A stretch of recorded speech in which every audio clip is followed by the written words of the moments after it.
Haroldo Hardrada, lembrado talvez como o rei viking mais guerreiro da história, permanece imortalizado tanto nas sagas quanto nas crônicas.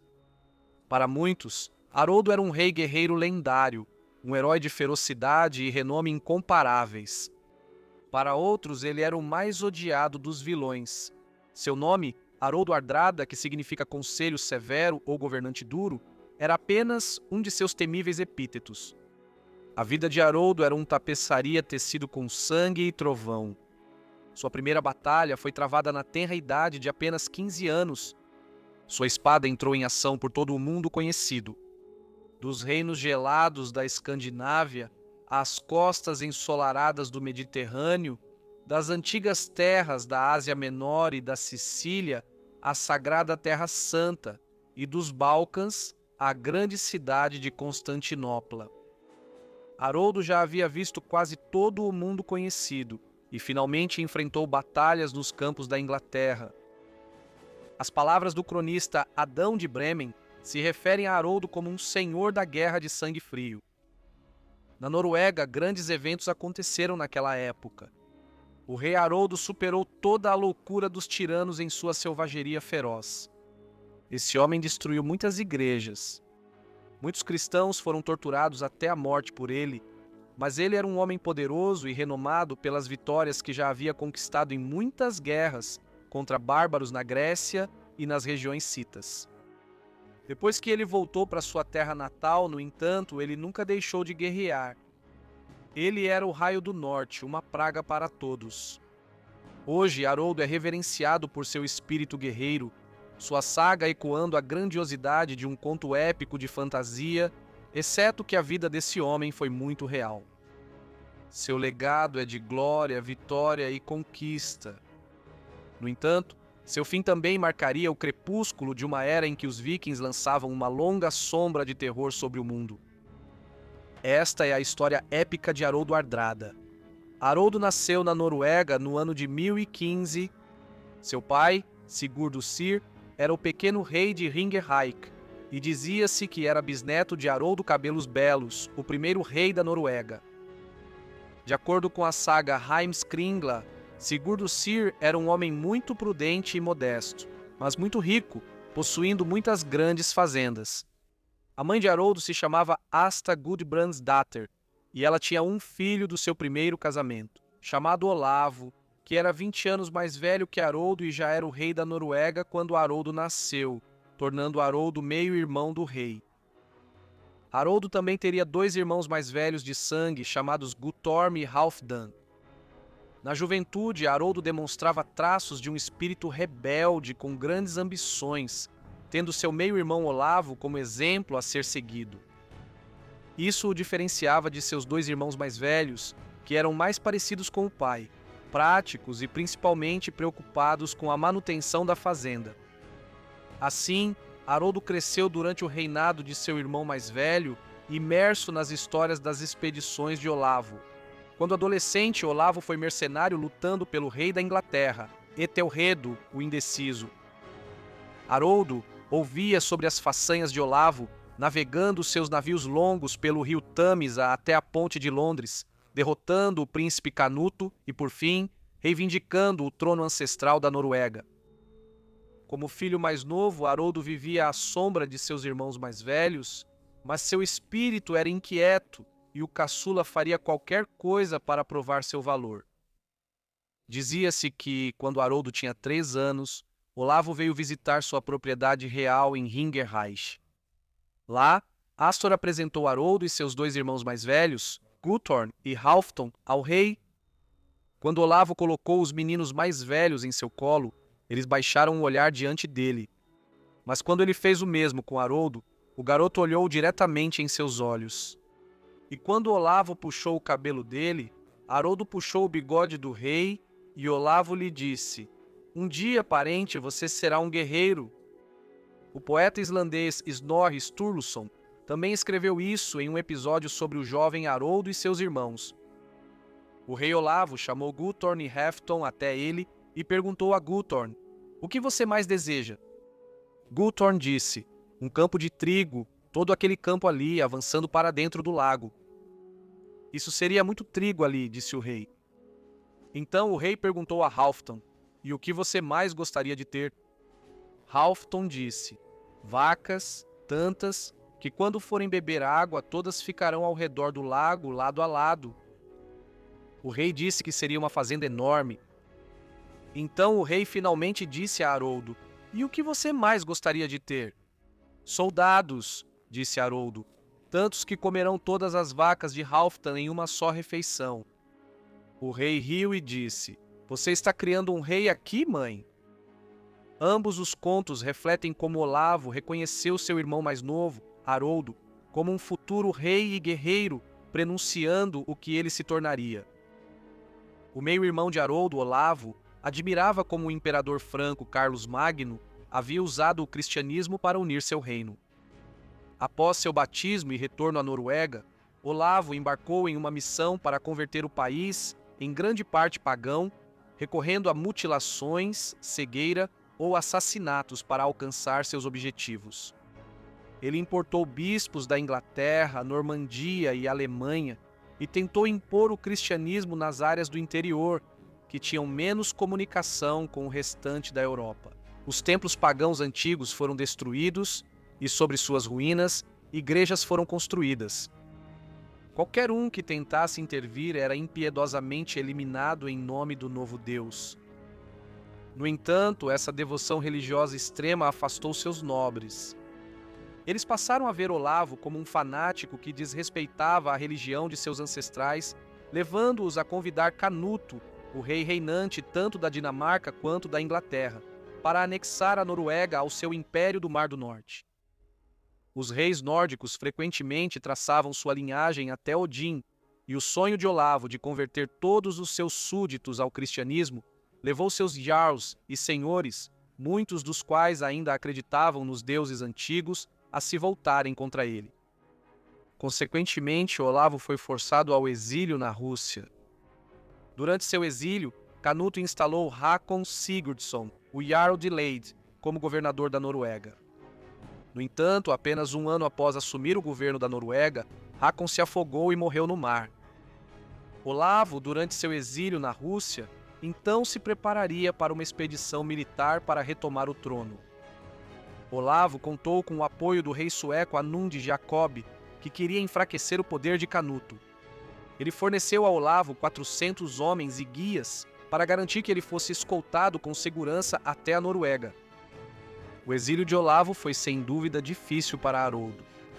Seu irmão mais velho foi rei por todo o tempo que Haroldo lembrava, e ele via Olavo como um homem de ação e herói.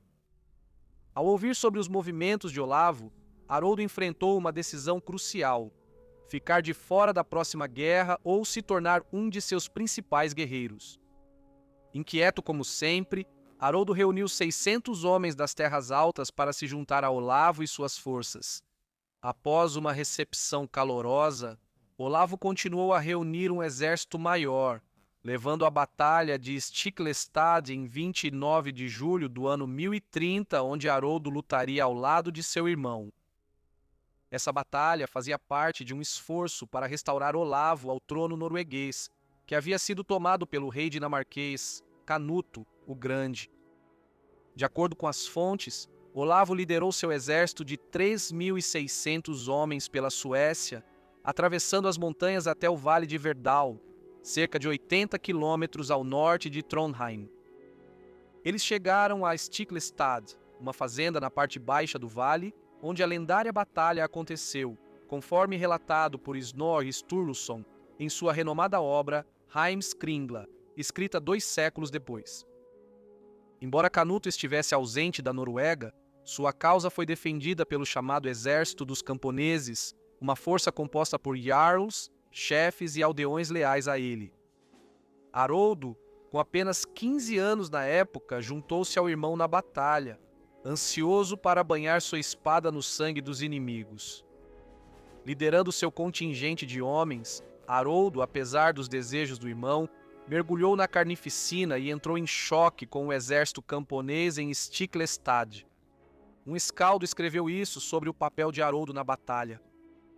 Ouvi dizer que o senhor foi duramente pressionado na batalha, mas Haroldo lutou bem por seu irmão. No entanto, o destino não favoreceu Haroldo e Olavo naquele dia.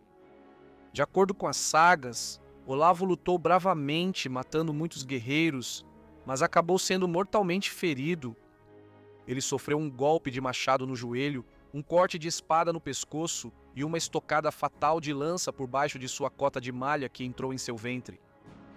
Com a morte do rei, seu exército perdeu a esperança e se dispersou, deixando Canuto como o governante indiscutível da Noruega e de seu império do Mar do Norte.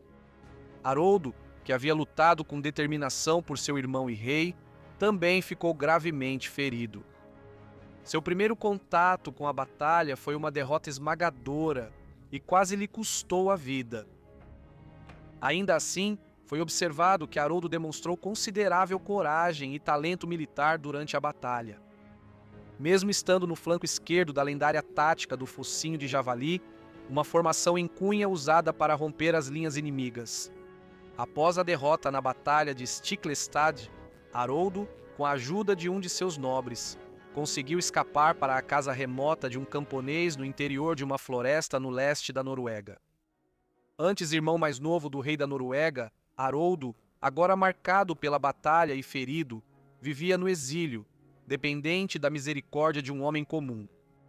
O camponês, sem saber da verdadeira identidade de Haroldo, o escondeu e cuidou diligentemente de seus ferimentos, movido apenas pelo desejo de curar o jovem ferido.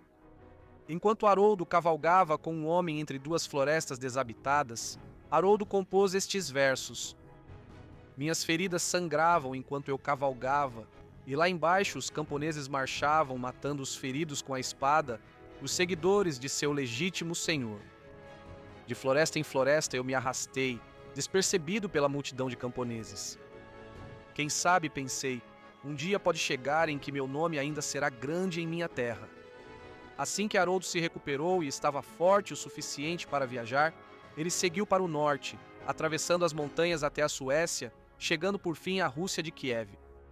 Lá, ele foi recebido pelo grão-príncipe Jaroslav, o sábio, cuja esposa Iningerd era uma parente distante de Haroldo. Jaroslav, precisando urgentemente de líderes militares, reconheceu o potencial de Haroldo e o nomeou capitão de suas forças. O irmão de Haroldo, Olavo Haraldsson, já havia buscado refúgio com Jaroslav após a revolta de 1028.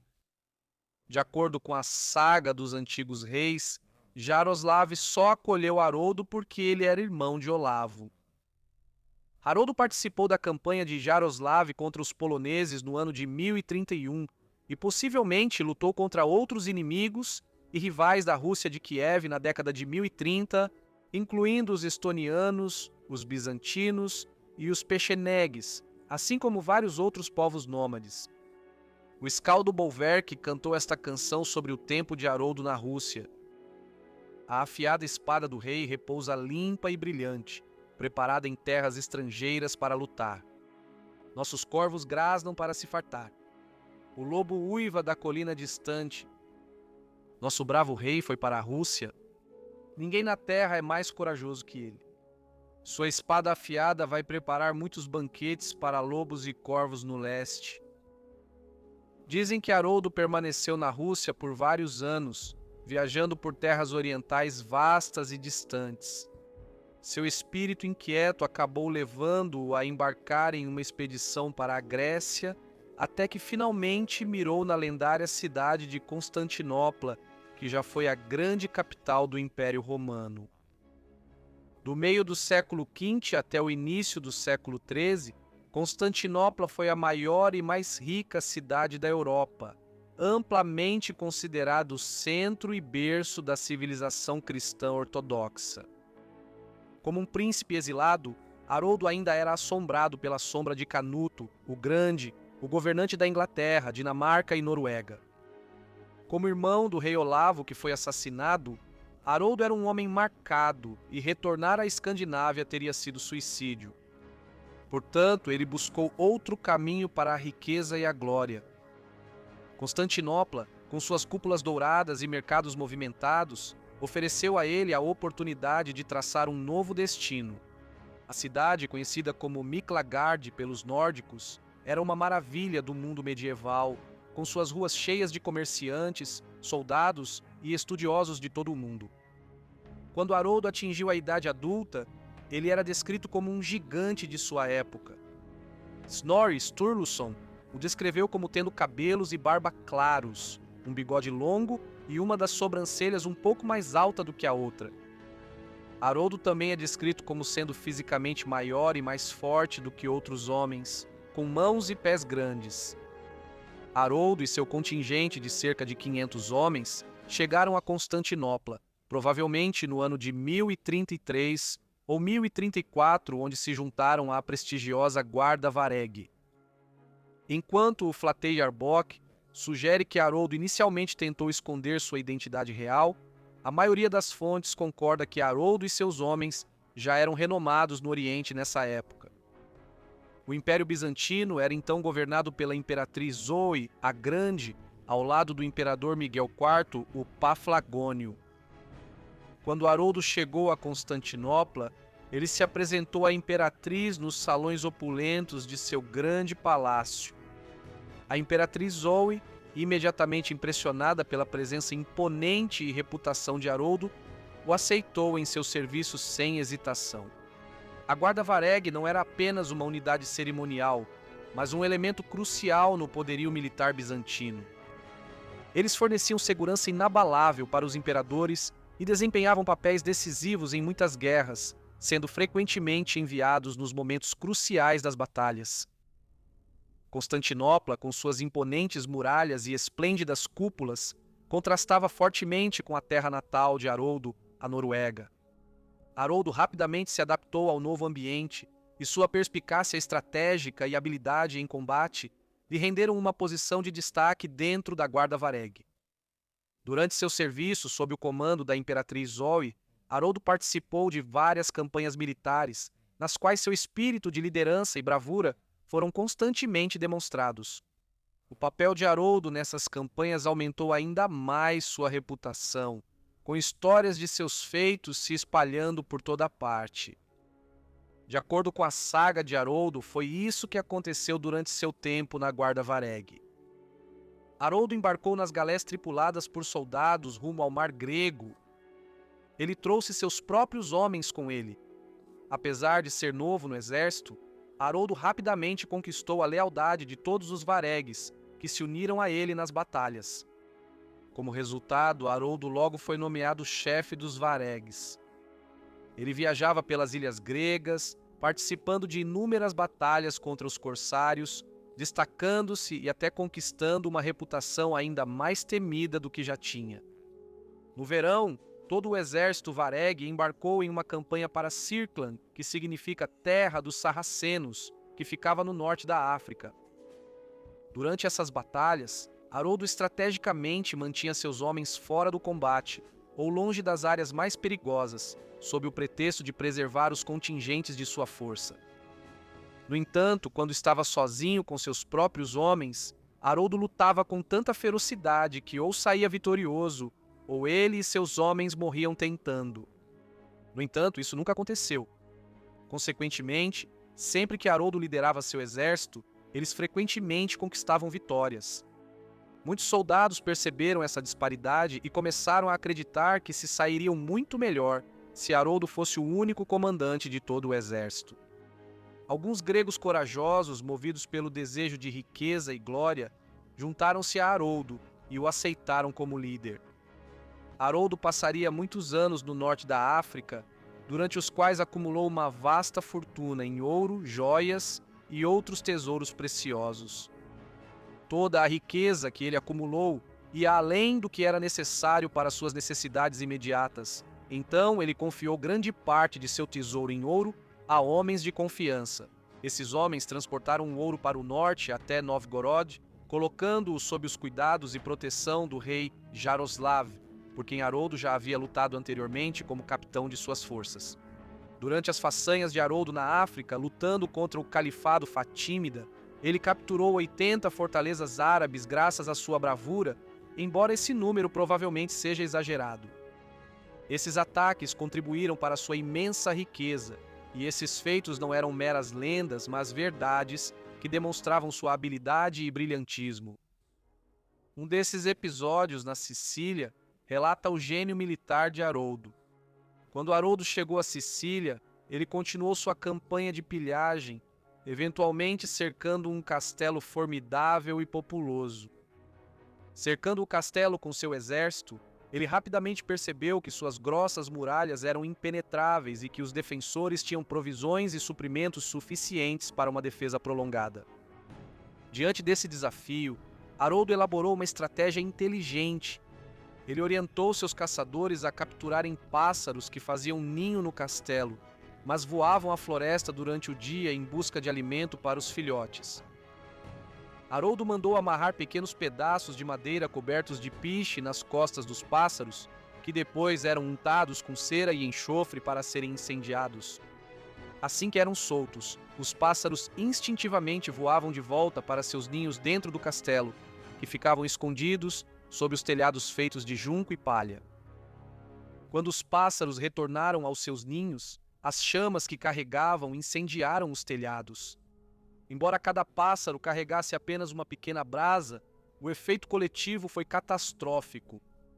O fogo se espalhou rapidamente de uma casa para outra, até que todo o castelo foi consumido pelas chamas. Dominados por isso, os defensores que haviam desafiado o exército grego e seu líder por dias foram obrigados a abandonar sua fortaleza e implorar por misericórdia. Haroldo, demonstrando sua brilhante estratégia, concedeu vida e segurança a todos que se renderam. Ao fazer isso, ele assumiu o controle do castelo, alcançando a vitória por meio da engenhosidade e não pela força bruta. Haroldo também se tornaria o senhor do castelo por um tempo.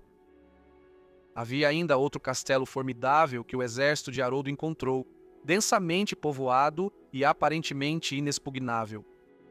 O castelo ficava em uma planície de solo duro, não oferecendo esperança de romper suas defesas diretamente. Haroldo então criou um plano astuto. Ele cavaria um túnel a partir de um local onde um riacho corria em um leito profundo, escondido da vista do castelo.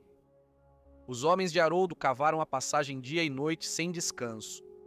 Eles descartavam a terra escavada no riacho, permitindo que a água a levasse embora e, assim, ocultando seus esforços. O exército continuava a enfrentar os defensores do castelo, trocando disparos de arco e flecha, e descansando à noite. Assim que Haroldo considerou o túnel suficientemente longo para chegar debaixo das muralhas do castelo, ordenou que seus homens se armassem e se preparassem para o ataque. Perto do amanhecer, eles entraram na passagem, cavando para cima. Quando chegaram ao final, encontraram pedras assentadas em cal, o piso de um salão de pedra. Ao romperem, eles emergiram no salão onde muitos habitantes do castelo estavam comendo e bebendo, completamente alheios à ameaça iminente. Os varegues lançariam um ataque rápido e brutal, espadas em punho, matando vários dos defensores assustados. Aqueles que conseguiram escapar do ataque inicial fugiram, mas os varegues os perseguiram implacavelmente. Alguns dos homens de Haroldo tomaram o portão do castelo, abriram-no e permitiram que o restante do exército entrasse. Os habitantes do castelo, dominados pelo ataque repentino e feroz, fugiram em pânico. Muitos pediram misericórdia às tropas de Haroldo e foi concedida clemência a todos que se renderam. Haroldo assim garantiu a posse de outro castelo, descobrindo um imenso saque dentro de suas muralhas.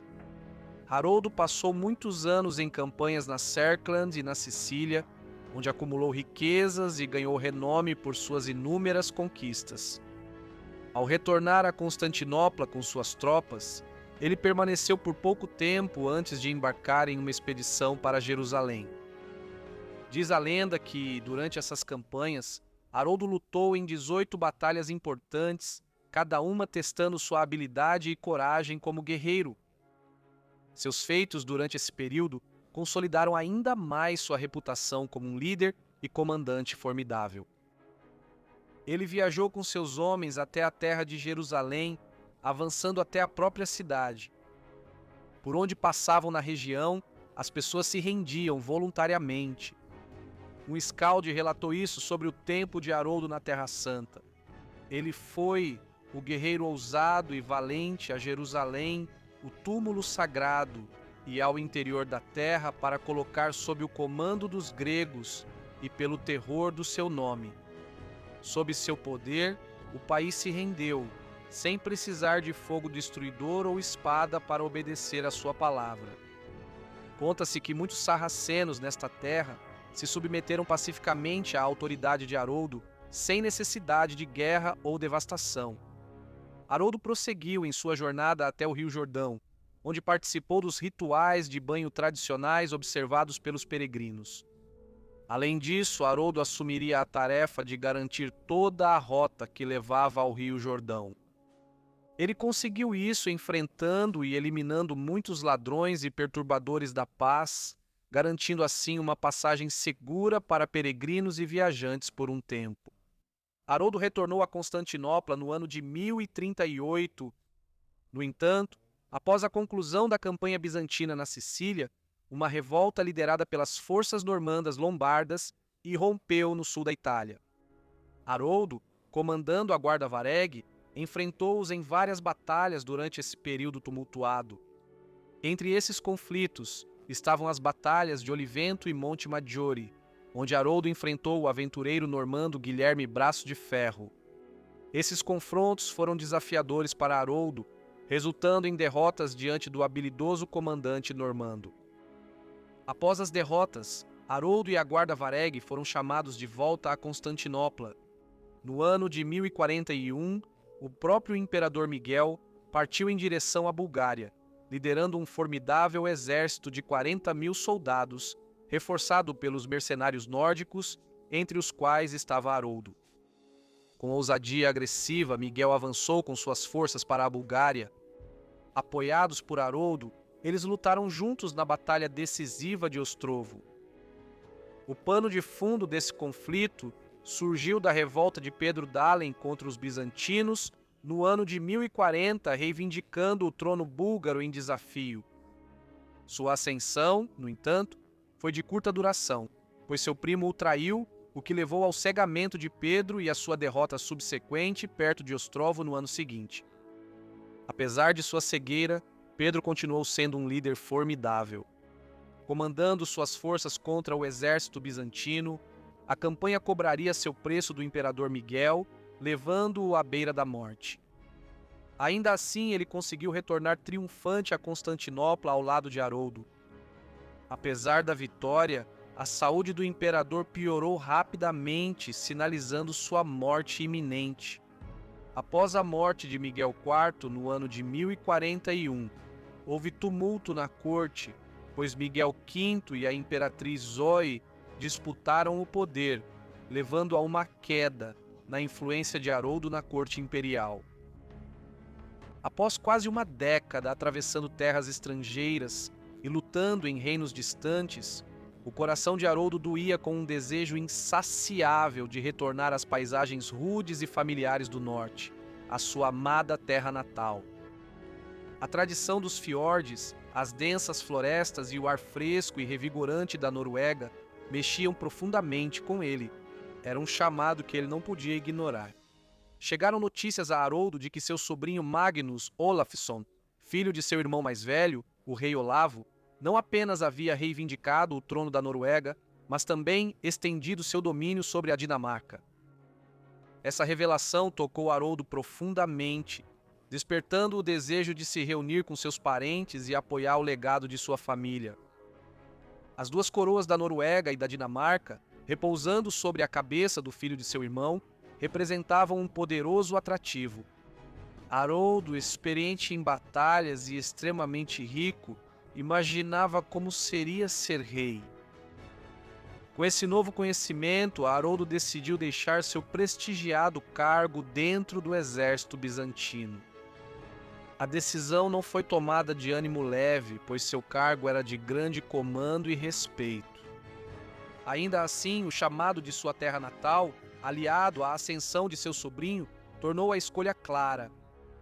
Seu tempo no Império Bizantino, marcado por bravura e liderança, seria deixado para trás em favor de uma nova missão, uma missão pelo trono de seus ancestrais. Quando a imperatriz Zoe foi informada das intenções de Haroldo, ela ficou furiosa e o acusou de ter fraudado o imperador, roubando o tesouro que lhe havia sido confiado durante suas campanhas militares. Para complicar ainda mais a situação, Haroldo havia cortejado uma jovem e bela moça chamada Maria, que era sobrinha da imperatriz Zoe. Apesar de suas investidas, a imperatriz recusou sua proposta, pois Zoe queria se casar com Haroldo ela mesma. Também havia rumores de que a imperatriz e Haroldo eram amantes. Adicionando ainda mais intriga política e complexidade à situação, Miguel V era o imperador reinante dos bizantinos, compartilhando o trono com a imperatriz Zoe, que ainda detinha considerável poder. Esse foi um período marcado por intensa turbulência política. Dentro da magnífica cidade de Constantinopla, acusações surgiram quando a imperatriz Zoe foi implicada em um plano para envenenar seu co-governante, desestabilizando ainda mais uma situação já volátil. Em meio a esse caos político, Haroldo, no auge de seu poder e influência, foi preso e jogado na prisão. Renomado por sua habilidade em batalha e respeitado por toda a corte, ele já havia desfrutado do favor da imperatriz, apesar de seus desentendimentos sobre questões pessoais. Sussurrava-se amplamente nos corredores sombrios da corte bizantina que o imperador Miguel V nutria um medo profundo e avassalador de Haroldo. Esse medo não era sem motivo, pois Haroldo era um homem de presença formidável e espírito inquieto.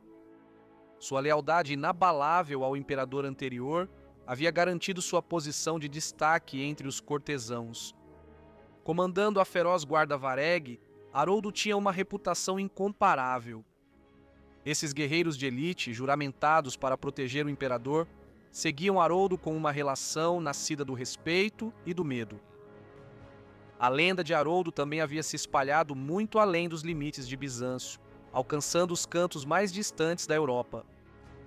Ele era o príncipe guerreiro nórdico, o herdeiro exilado que havia perdido suas terras ancestrais, mas se recusava a ser derrotado. Por pura força de vontade e habilidade incomparável, ele não apenas sobreviveu, mas prosperou. Suas histórias de bravura e perseverança ecoavam pelos salões do poder, enchendo de admiração os corações daqueles que as ouviam. Aos olhos de Miguel V, Haroldo era um símbolo vivo de resiliência e força, um lembrete constante de suas próprias vulnerabilidades. O medo do imperador era uma sombra que se agigantava, tornando-se ainda mais escura a cada história sussurrada sobre as façanhas de Haroldo. Por causa disso, o imperador mandou prender Haroldo e jogá-lo na prisão. Seu destino agora estava em uma encruzilhada. Miguel V, então, decidiu banir a imperatriz Zoe e se declarou o único governante, acreditando que essa atitude solidificaria seu poder. No entanto, isso estava longe de ser o fim para Haroldo e Zoe. A proclamação de Miguel provocou uma enorme revolta entre o povo, que cercou o palácio em uma multidão, exigindo a imediata restauração de Zoe ao poder. O clamor das massas foi atendido e Zoe foi reconduzida ao poder. A cidade, no entanto, mergulhou no caos e a população, inflamada de raiva, atacou o palácio de várias direções. Os soldados do imperador lutaram bravamente. O conflito já havia tirado a vida de cerca de 3.000 pessoas de ambos os lados. E em meio à turbulência dos distúrbios, a guarda varegue, sempre leal a Haroldo, aproveitou a oportunidade para libertá-lo de sua prisão. Naquele dia, o destino sorriu para Haroldo, guiando-o pelo caos até a liberdade, dando-lhe outra chance de recuperar seu destino. Haroldo se dirigiu com propósito decidido aos aposentos dos varegues, sua presença impondo respeito e lealdade imediatos. Ao entrar na sala, todos os guerreiros se levantaram de seus assentos, seus rostos se iluminando de alegria e respeito, ao verem seu líder reverenciado. Haroldo os conduziu com determinação pelos corredores escurecidos do palácio. À medida que se aproximavam dos aposentos do imperador, onde o governante dormia, alheio ao perigo iminente, os varegos entraram silenciosamente. Eles então capturaram o imperador, que acordou para a dura realidade de seu destino. Haroldo estava furioso e amargurado devido ao seu encarceramento injusto, a traição após anos de lealdade inabalável e serviço ao Império Bizantino. Por causa disso, Haroldo cegou pessoalmente o imperador, um reflexo de sua natureza feroz e da profundidade de sua ira.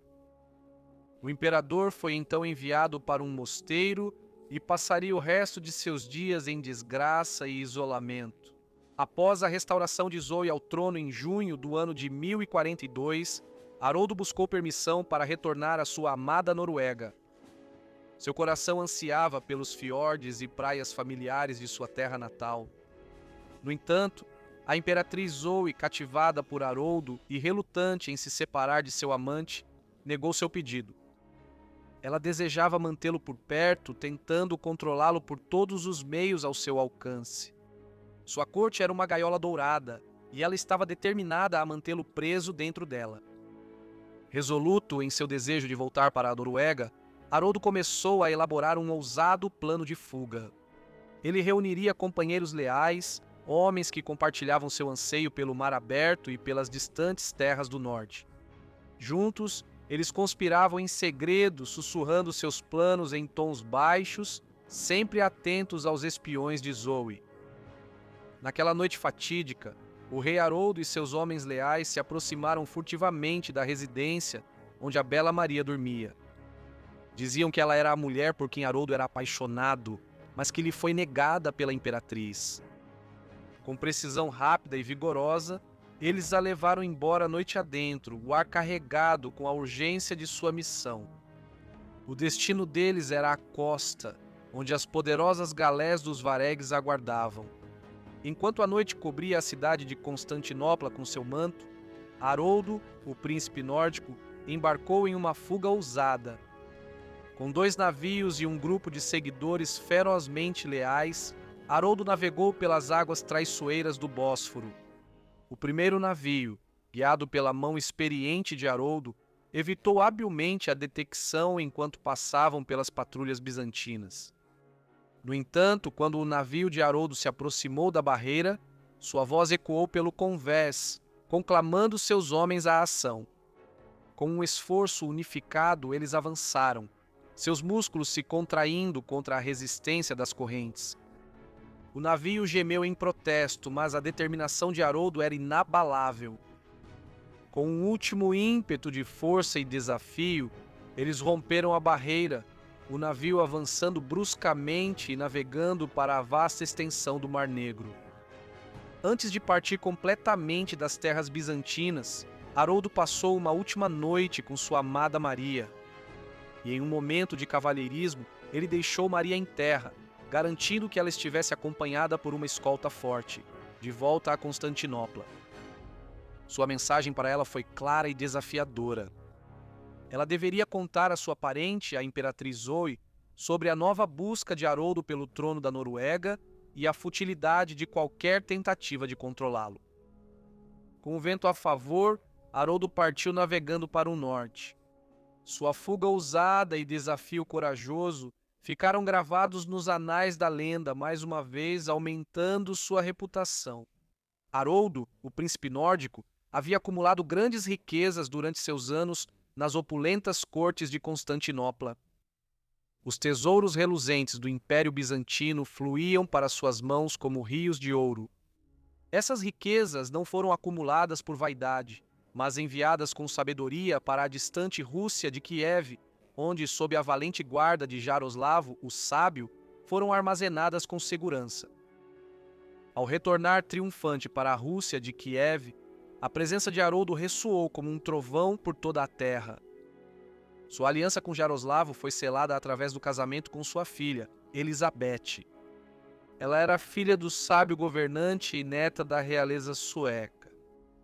Isso solidificou a posição de Haroldo como um jogador formidável no intricado jogo dos tronos que ele agora desejava jogar.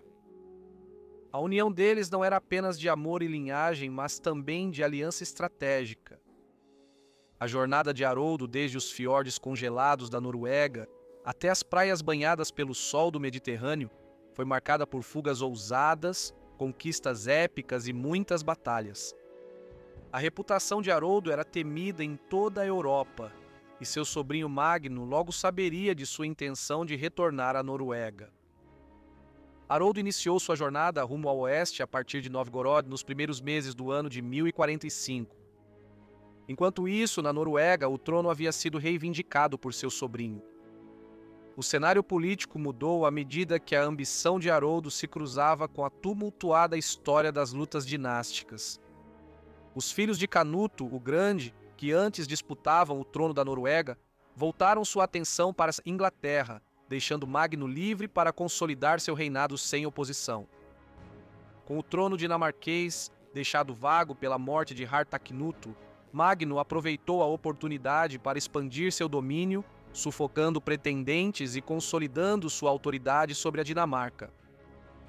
Foi nesse cenário de alianças instáveis e ambições territoriais que Haroldo, movido pelo destino e pela sede de poder, ele se uniu a Sueno Estridsson, seu sobrinho e companheiro de exílio, e juntos fizeram juramentos um ao outro e forjaram uma amizade. Juntos, eles buscaram refúgio e forjaram alianças com Anundo Jacó, o rei da Suécia, unindo suas forças para desafiar o império de Magno. Haroldo e seus aliados atacaram a costa dinamarquesa com ferocidade, desafiando os habitantes locais a contestar o domínio de Magno. Quando as notícias sobre as façanhas de Haroldo e Sueno chegaram aos ouvidos de Magno, o jovem rei, sábio além de sua idade, reconheceu a ameaça iminente à sua soberania. Com determinação e temperado pela cautela, Magno reuniu suas forças e retornou rapidamente à Noruega. Os conselheiros de Magno aconselharam contra uma guerra aberta com seu tio, pedindo em vez disso um caminho de negociação e acordo, temendo a reputação do homem que agora era conhecido como o Relâmpago do Norte.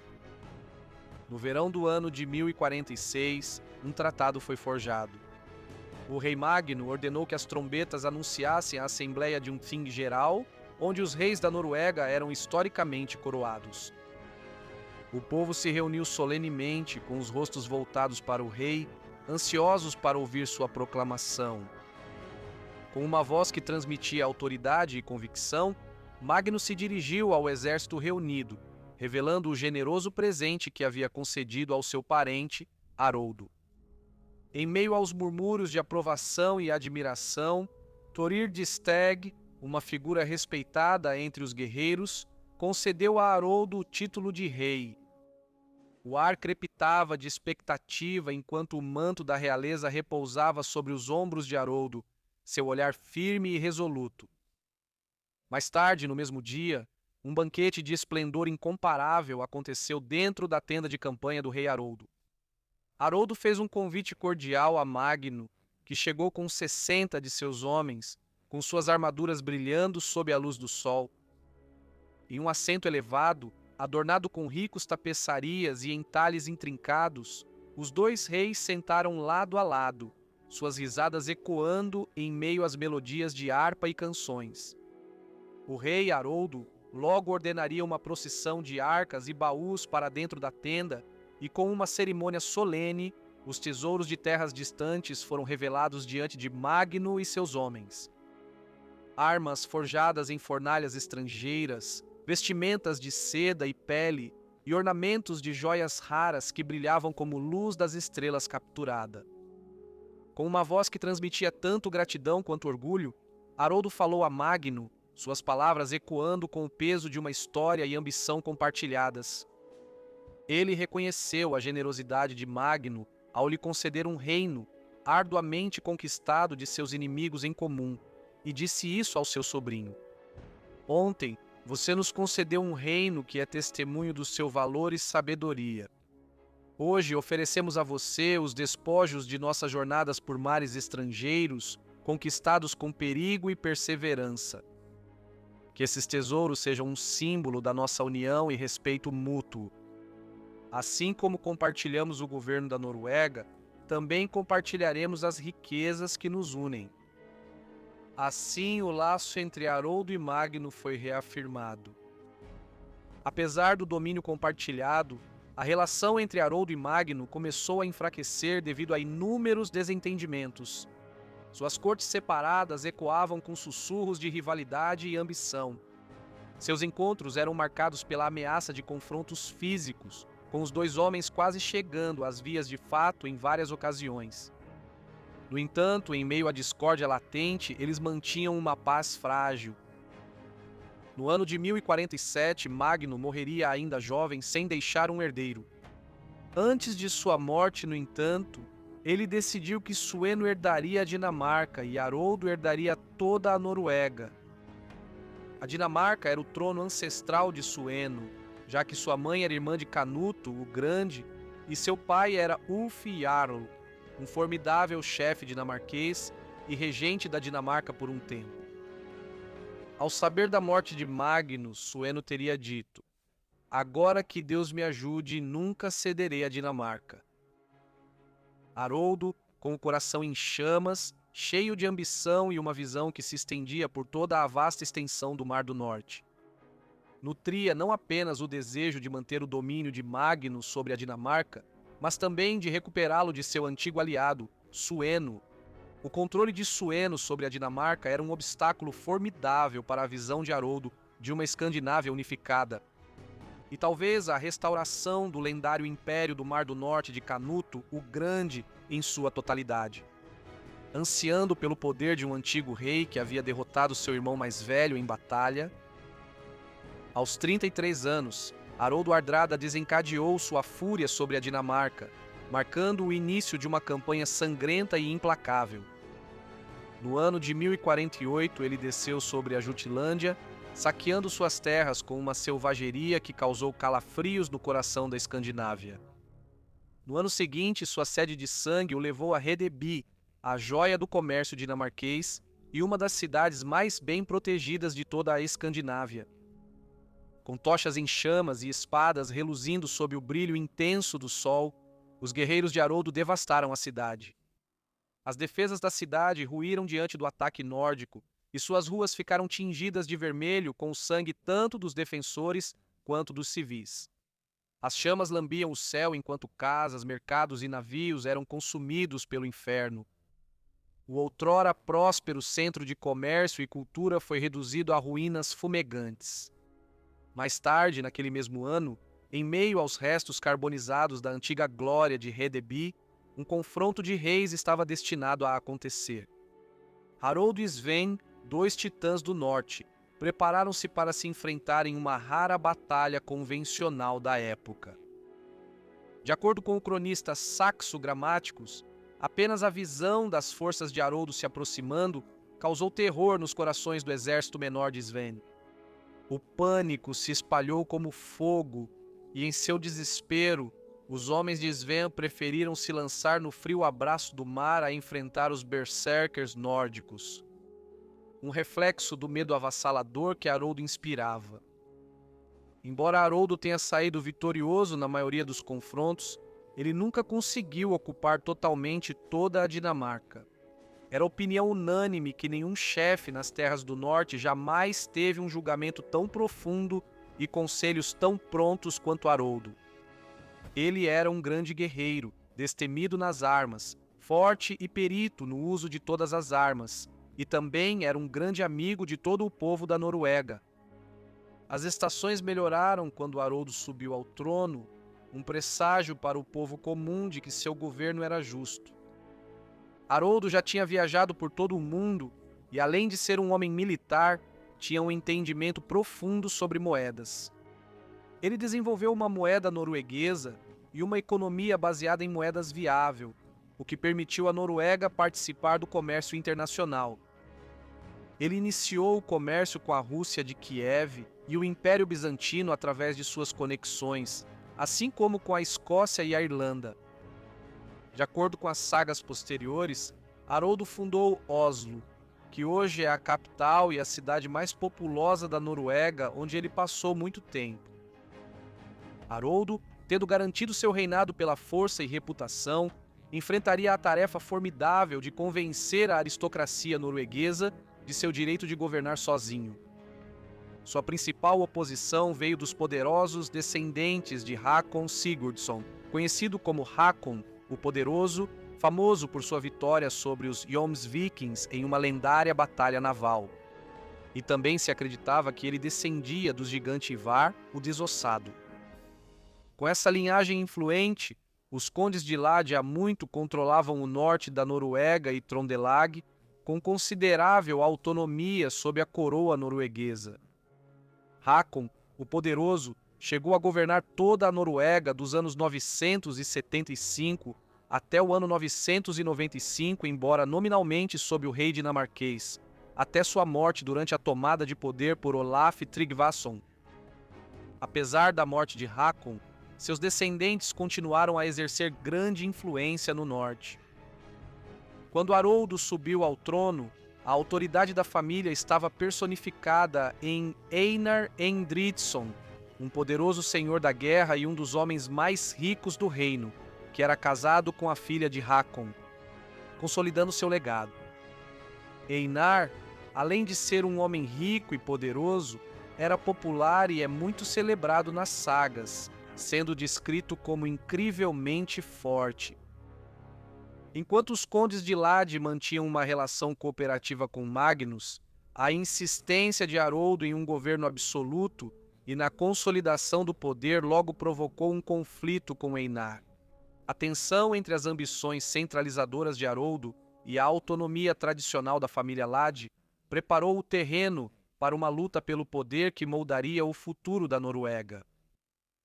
Foi de sua feroz luta pelo poder com a aristocracia norueguesa que Haroldo ganhou o formidável apelido de Hardrada, que significa o governante severo. O relacionamento entre Haroldo e Einar foi tenso desde o início, mas o confronto aberto foi evitado até que Einar viajou para a corte de Haroldo. Durante uma ocasião tensa, Einar chegou à corte de Haroldo fazendo uma ousada demonstração de poder. Ele estava acompanhado por 8 ou 9 enormes navios longos e quase 500 homens, claramente preparado para um confronto. Essa demonstração de força destacou as tensões latentes que prenunciavam o inevitável confronto entre Haroldo e o poderoso conde.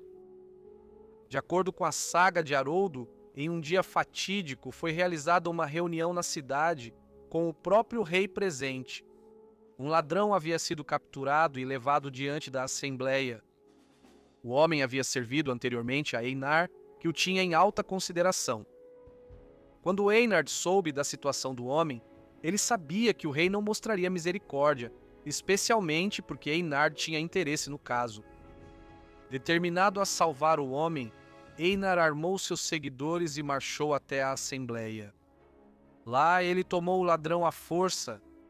Amigos e mediadores intervieram, conseguindo organizar uma reunião de reconciliação entre o conde e o rei. Eles combinaram se encontrar na casa do rei. O rei, com alguns poucos escolhidos, entrou em uma sala privada enquanto a maioria de seus homens permaneceu do lado de fora, no pátio. O rei mandou ajustar os postigos para que ninguém pudesse ver dentro ou fora do prédio.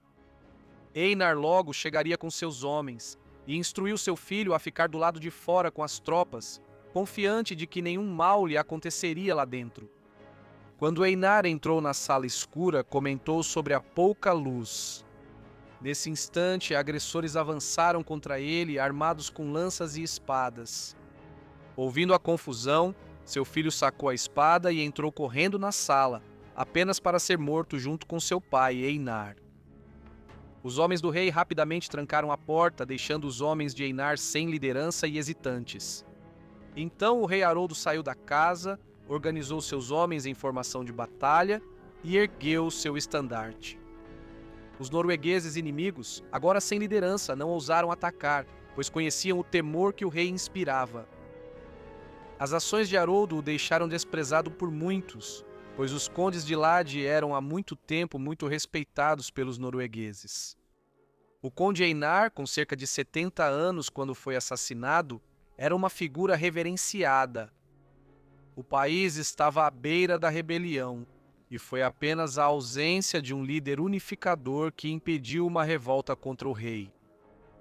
Os descendentes restantes de Hakon Sigurdsson chegaram a cogitar uma rebelião, mas Haroldo, demonstrando astúcia e habilidade diplomática, acabou conseguindo negociar a paz com eles. Ele garantiu a submissão da família, assegurando sua lealdade pelo restante de seu reinado. Na época das mortes de Einar e de seu filho, por volta do ano 1050, os condes de Lade já haviam perdido sua influência como ponto focal de oposição. Trøndelag, que antes era um reduto de resistência, agora estava firmemente subordinado ao reino nacional de Haroldo. Seu domínio foi solidificado e o reino foi unificado sob seu governo duro e inflexível. No ano de 1062, Haroldo, agora no auge de seu poder, decidiu construir um navio de grandiosidade sem igual. Essa magnífica embarcação rivalizaria com a lendária Serpente Longa, o mais famoso navio viking que já navegou pelos mares, pertencente ao rei Olavo Tryggvason. O navio de guerra de Haroldo tinha proa com cabeça de dragão e popa com cauda de dragão, com as extremidades douradas brilhando ao sol. O navio ostentava 35 bancos de remos, tornando-o impressionantemente grande e notavelmente belo. Cada aspecto do equipamento do navio era da mais alta qualidade, desde as velas e cordames até as âncoras e cabos. No inverno, o rei Haroldo enviou uma mensagem ao sul para o rei Sueno da Dinamarca, desafiando-o a vir para o norte na primavera. Eles deveriam se encontrar no rio Göta para uma batalha decisiva. Para resolver sua rivalidade de uma vez por todas, o vencedor reivindicaria ambos os reinos, consolidando poder e domínio sobre seus territórios. De acordo com o escritor de sagas islandês Snorri Sturluson, uma grande batalha havia sido previamente combinada entre Haroldo e Sueno, marcada para um horário e local específicos. No entanto, quando o momento marcado chegou, Sueno não estava em lugar nenhum. Assumindo que seu adversário havia desistido, Haroldo dispensou seu exército de camponeses não profissionais, que representava cerca de metade de suas forças. Mal esses navios desapareceram de vista, Sueno apareceu, lançando um ataque surpresa contra a frota agora reduzida de Haroldo. Em uma manobra estratégica, Haroldo amarrou seus navios uns aos outros para formar uma linha ininterrupta, posicionando sua nau capitânia no centro. Ele posicionou o conde Hakon Ivarsson e suas forças de Trøndelag nas laterais. Sweyn espelhou essa tática, mas manteve seu próprio conde por perto. Quando o anoitecer chegou, as duas frotas se enfrentaram em uma batalha feroz e implacável que continuou noite adentro. Por horas o conflito parecia equilibrado. Então, Hakon habilmente retirou seus navios das laterais, lançando um ataque devastador contra as embarcações dinamarquesas enfraquecidas. Sem uma força de reserva, a frota de Sweyn desmoronou ao amanhecer, enquanto os homens de Haroldo abordavam os navios dele, deixando 70 embarcações cheias de cadáveres e o restante recuando em desordem. O rei Sweyn pulou na água e conseguiu escapar da batalha, chegando em terra e parando na casa de um camponês para pedir algo para comer. Embora Haroldo tenha saído vitorioso, a vitória esteve longe de ser decisiva. Muitos navios e homens dinamarqueses, incluindo Sweyn, conseguiram escapar. O conflito prolongado devastou a estrutura econômica e social da Dinamarca, assim como a da Noruega. Após a Batalha de Nissa, Haroldo enfrentaria dificuldades para coletar impostos nas terras altas e em outras regiões, pois os fazendeiros estavam cansados de financiar guerras que não traziam nenhuma recompensa econômica. No ano de 1064, cansado por anos de conflitos incessantes, Haroldo estendeu um ramo de oliveira para Sweyn, oferecendo paz incondicional, sem exigências de reparações ou concessões territoriais. Os dois reis, marcados e feridos pela batalha, concordaram com essa trégua, trazendo um fim misericordioso à guerra devastadora. Eles mais uma vez juraram fidelidade um ao outro, relembrando os votos que haviam trocado antes de subirem ao trono. Assim, após quase 14 anos de guerra incessante, finalmente houve uma paz arduamente conquistada entre os monarcas que antes eram rivais. Aceitando que a Dinamarca não poderia ser conquistada, Haroldo voltou seu foco para a Inglaterra. Sua reivindicação estava baseada no acordo feito no ano de 1038 entre seu sobrinho Magnus e Hardecanuto, o antigo governante da Inglaterra, que morreu sem filhos no ano de 1042. O pacto deles estipulava que, se qualquer um dos monarcas morresse, o governante sobrevivente herdaria suas terras. Hardecanuto governou a Inglaterra e a Dinamarca. Assim, Haroldo buscou a Inglaterra como sua herança legítima de Magnus.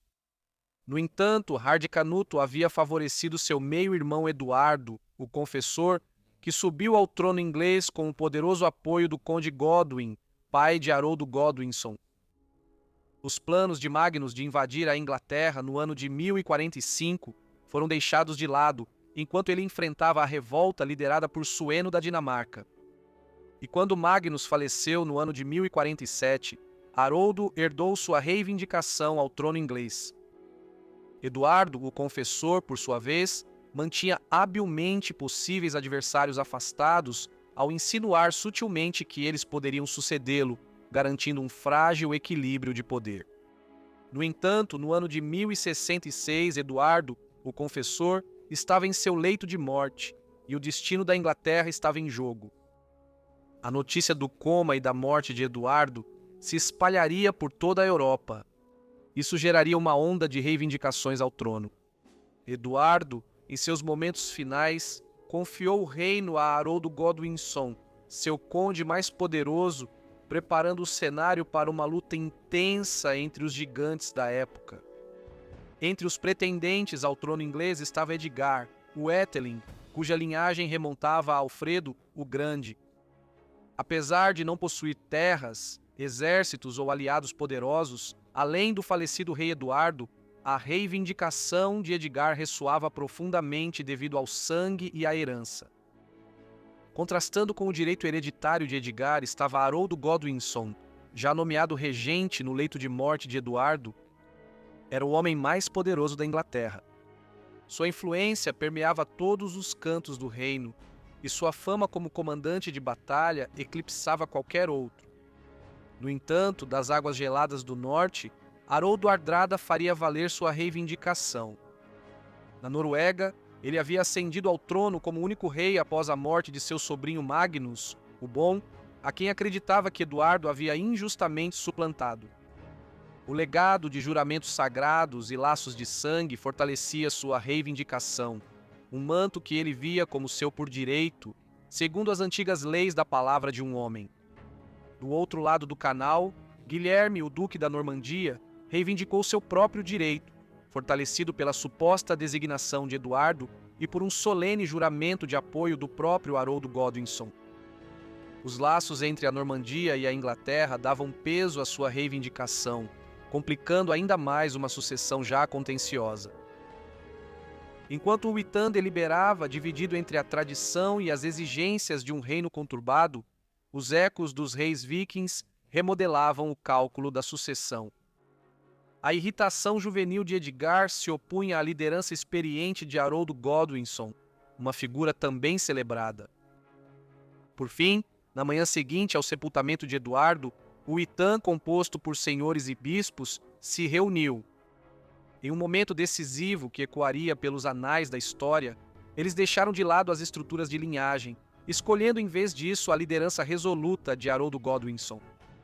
Com consentimento unânime, Godwinson foi coroado rei da Inglaterra pelo arcebispo de York, solidificando sua reivindicação em meio a um mar de desafios e ambições. No entanto, o irmão de Godwinson, Tostig, que havia sido conde da Nortúmbria, foi exilado da Inglaterra, e seu ressentimento o levou à traição para se voltar contra seus compatriotas e seu próprio irmão, que agora era o rei da Inglaterra. Na saga de Haroldo Hardrada, Tostig era descrito como um homem astuto e um grande guerreiro. O conde Tostig voltou seu olhar para o norte e foi até a Noruega em busca de uma audiência com o rei Haroldo, que na época mantinha sua corte em Viken. O conde contou a Haroldo sobre suas terras e domínios perdidos, mas Haroldo, conhecido por sua sagacidade e postura decisiva, respondeu com cautela. Ele expressou a relutância dos nórdicos em relação a uma campanha na Inglaterra, cansados de terem chefes ingleses acima deles. As pessoas dizem, comentou ele, que os ingleses não são confiáveis. Sem se deixar abater, o conde Tostig insistiu, questionando Haroldo sobre a reivindicação de Magnus à Inglaterra, transmitida por meio de acordos após a morte de Hardacanuto. Haroldo, refletindo sobre suas próprias aspirações e as complexidades históricas, rebateu, mencionando a resistência da Dinamarca contra o domínio norueguês, afirmando a habilidade deles em conflitos com os parentes de Tostig. Tostig, no entanto, sempre persistente, desafiou a hesitação de Haroldo em relação à Inglaterra, apesar de sua reputação formidável na guerra. Tudo o que é preciso, ele afirmou, é o seu nome para reunir os principais homens da Inglaterra à nossa causa. Sua coragem incomparável é conhecida em todas estas terras do norte. Por que não conquistar a Inglaterra agora, já que ela está vulnerável? Haroldo, ponderando as palavras do conde com perspicácia, reconheceu a verdade nelas. Com uma ambição compartilhada de domínio e o desejo de expandir seu reino, Haroldo deliberou longamente com Tostig, comprometendo-se finalmente com uma expedição de verão à Inglaterra. Ele rapidamente enviou mensageiros por toda a Noruega, convocando metade dos homens aptos às armas, despertando especulação e expectativa em todo o seu reino. As histórias das conquistas passadas de Haroldo fizeram muitos acreditarem que a Inglaterra seria seu próximo triunfo. O palco estava montado para uma ousada empreitada que colocaria à prova o valor de Haroldo Hardrada e moldaria o destino da Inglaterra e seu trono. Nos emocionantes dias de março ou abril de 1066, Haroldo reuniu sua frota ao longo das costas acidentadas da Noruega. Antes de zarpar, ele garantiu seu legado proclamando seu filho Magnus como o legítimo rei de sua terra natal. A viagem deles foi marcada por conquistas e alianças, ancorando primeiro nas ilhas Shetland e Orcades, onde seus súditos leais se uniram à sua causa. Depois, ele foi para a Escócia, onde os robustos escoceses, liderados por Malcolm III, o esperavam. Aqui, Haroldo se encontrou com Tostig Godwinson, seu aliado fiel, acompanhado de seu próprio grupo de guerreiros da Nortúmbria e mercenários experientes. Malcolm III também forneceu 2.000 soldados escoceses. A invasão de Hardrada à Inglaterra avançou como uma tempestade vinda do Mar do Norte, seus dracars cortando as águas com um propósito ameaçador. As vilas costeiras tremiam enquanto seus guerreiros desciam sedentos por pilhagem e glória. Em Scarborough, onde os ingleses desafiadores ousaram enfrentá-lo pela primeira vez, Hardrada respondeu de forma rápida e impiedosa. A cidade queimou sob uma chuva de flechas incendiárias, suas paredes de madeira estalando e desabando em chamas. Os gritos dos habitantes ecoaram por toda a região, um aviso terrível para todos que ousassem resistir. A cada conquista, os noruegueses ficavam mais ousados, seu apetite por riqueza e dominação aumentava. A notícia da invasão logo chegaria aos ouvidos de Morcar, o conde da Nortúmbria, e Edwin, o conde da Mércia, que reuniram suas forças para enfrentar a ameaça nórdica. Em Fulford, ao sul de York, os dois lados se encontraram em uma batalha épica. O exército de Haroldo, uma força formidável de 10.000 guerreiros experientes em inúmeras batalhas, estava pronto para esmagar qualquer um que ousasse enfrentá-los. Os ingleses, embora em menor número, lutaram com uma determinação sombria. Edwin havia escolhido sabiamente o campo de batalha, usando as barreiras naturais do rio Ouse e do pântano de Fordland para ancorar suas frotas. No entanto, essas vantagens se mostraram uma faca de dois gumes. O terreno mais elevado favoreceu a visão estratégica de Hardrada, dando a ele uma visão clara do massacre que se desenrolava. Quando a batalha começou, os ingleses avançaram, suas linhas se estendendo e ficando frágeis para proteger seus flancos vulneráveis. As tropas de Morcar avançaram contra as linhas norueguesas, empurrando-as de volta para os traiçoeiros pântanos. Os ganhos iniciais aumentaram suas esperanças, mas Haroldo rapidamente trouxe seus guerreiros experientes para a batalha, mudando o rumo com brutal eficiência. A maestria tática de Haroldo ficou evidente quando ele reforçou seu centro e explorou as fraquezas nas linhas inglesas. Onda após onda de nórdicos colidia contra a parede de escudos inglesa, sua ferocidade sem igual. As tropas de Edwin, isoladas na margem do rio, lutaram desesperadamente, mas foram lentamente empurradas para trás, forçadas a recuar em direção à segurança de York. Hora após hora, a batalha continuava feroz, os campos ficando vermelhos com o sangue saxão. Reforços noruegueses continuaram a chegar, cercando os defensores anglo-saxões e selando seu destino. Apesar dos esforços valentes, os ingleses foram dominados pela força bruta e pela estratégia. Morcar e Edwin, embora tenham escapado da batalha, só puderam assistir enquanto suas forças desmoronavam sob o ataque implacável de Haroldo Hardrada. York, percebendo o inevitável, se rendeu sob solenes promessas de poupar a cidade de mais devastação. A influência de Tostig, ansioso para preservar sua capital, garantiu que os termos fossem cumpridos. Os ingleses derrotados recuaram, deixando os noruegueses reunirem reféns e consolidarem seu domínio sobre a região. A Batalha de Fulford marcou um capítulo sombrio na história da Inglaterra, e a horda viking de Haroldo Hardrada acabara de tomar a antiga cidade de York. Um lembrete sombrio para os nortúmbrios do poder viking, já que a antiga cidade havia sido capturada 200 anos antes pelos filhos de Ragnar. Haroldo Godwinson, o recém-coroado rei da Inglaterra, marcharia para o norte com toda a força de seu exército, reforçado por seus irmãos Gert e Leofwine, os condes de Kent e Anglia Oriental. Ele pegaria a horda viking de Haroldo Hardrada de surpresa. Tão repentinamente, Haroldo Godwinson reuniu suas forças para enfrentar o lendário rei viking. À medida que o amanhecer da batalha se aproximava, uma figura solitária avançou das fileiras envoltas em névoa dos saxões, um arauto da morte e da resistência, com sua identidade oculta sob um manto preto. Ele se aproximou de Haroldo Hardrada e Tostig com uma proposta arrepiante. Nenhum nome escapou de seus lábios, mas suas palavras cortaram o ar frio da manhã como uma lâmina. A Tostig, ele ofereceu a devolução de seu condado perdido se ele traísse Hardrada. Em resposta, Tostig, sempre oportunista, exigiu saber o que seu irmão, o rei inglês, ofereceria em troca de tal traição.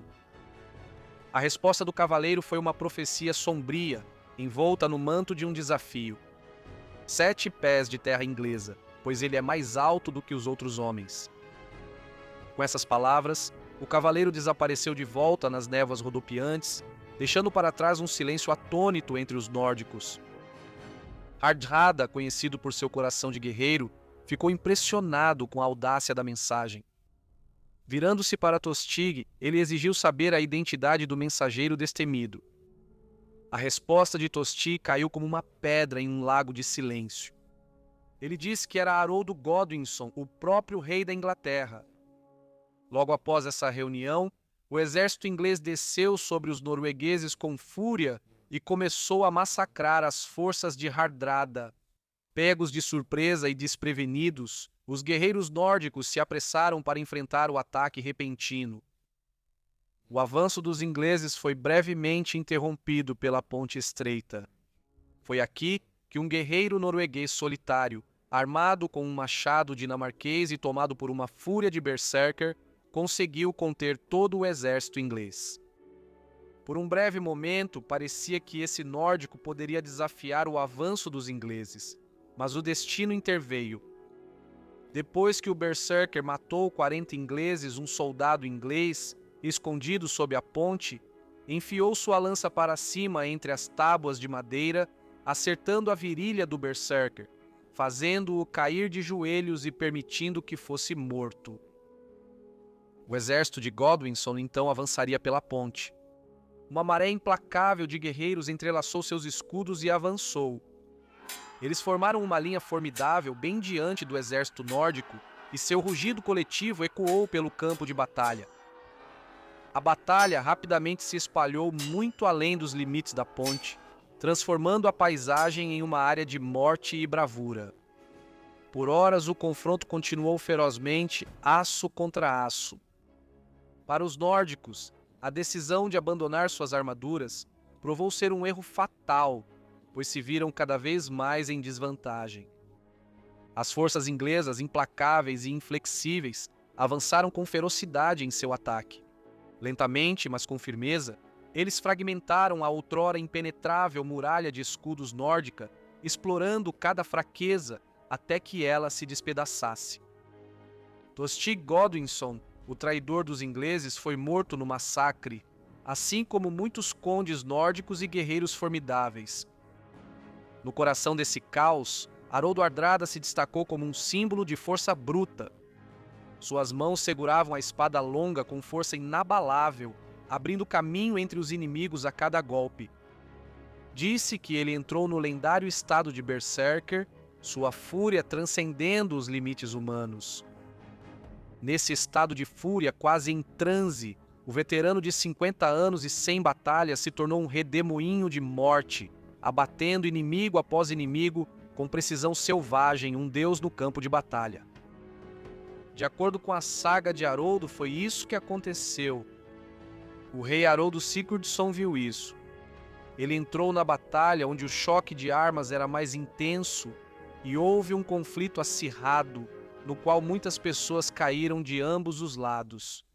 O rei Haroldo então ficou furioso e correu para a frente da formação, golpeando com as duas mãos de tal forma que nem capacete nem armadura podiam resistir a ele, e todos que estavam mais próximos recuaram diante dele.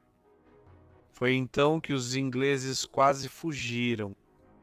O rei Haroldo Sigurdsson foi atingido por uma flecha na traqueia, e esse foi o ferimento que causou sua morte. O historiador e poeta islandês Snorri Sturluson também escreveu sobre a morte de Haroldo. Os saxões fugiram dele. Uma flecha o atingiu no queixo, mas ele a arrancou. Outra flecha acertou sua garganta. Então ele se sentou. Um amigo perguntou se ele se machucou. Haroldo disse: "É só uma flecha pequena, mas está cumprindo seu papel." E então ele morreu. E assim, o guerreiro mais experiente do campo de batalha, Haroldo Hardrada, o rei viking da Noruega, um homem cujas façanhas percorreram um mundo conhecido e cuja vida foi tecida com o próprio fio da lenda, encontrou seu fim nas planícies ensanguentadas de Stamford Bridge. Aos 50 anos de idade, com um legado forjado em inúmeras batalhas, ele sangrou até a morte sobre o frio solo inglês. O Trovão do Norte, um nome que causava temor nos corações dos homens, morreu como viveu, pela espada. Seu último suspiro marcou o fim de uma era, o crepúsculo da era viking. Com sua morte, os outrora temidos invasores nórdicos se transformaram em ecos de mito, suas sagas e feitos tornando-se matéria eterna das lendas. O mundo mudou naquele dia, a morte de uma lenda anunciando o amanhecer de uma nova era. Espero que tenham gostado do vídeo.